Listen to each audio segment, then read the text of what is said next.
We don't know how the Supreme Court is going to rule on President Obama's health care law. Once again, we've seen this movie before, the Supreme Court's deciding, but Republicans are talking about how they are going to respond.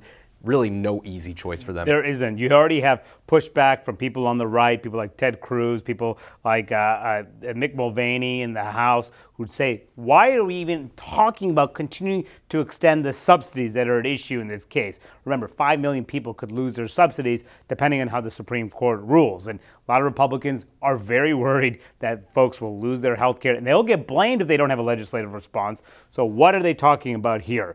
Ron Johnson, a Republican who is up for re-election in a very tough state of Wisconsin, is out with the leading proposal. It would extend those subsidies for 18 months, but at the same time, it would nix the individual mandate and the employer mandate. So it's easy to say that this is really a non-starter for the president. You think the president's going to actually sign something that would nix the mandates? No, for the last 5 years, we've kind of seen Republicans try to nix those mandates with no success.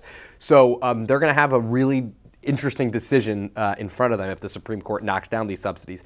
How do they restore health coverage for millions of people across the country, and especially with a presidential election coming up, the Senate up for grabs, the House not really up for grabs, but tons of seats in play. And how do they do that without looking like they're endorsing Obamacare, which is what they're very worried about, some of these folks, about just doing a straight extension of the subsidies. So here's your choice. Do you extend Obamacare, or do you take the backlash from a lot of these people, like 5 million people who are seeing their health care coverage costs increase?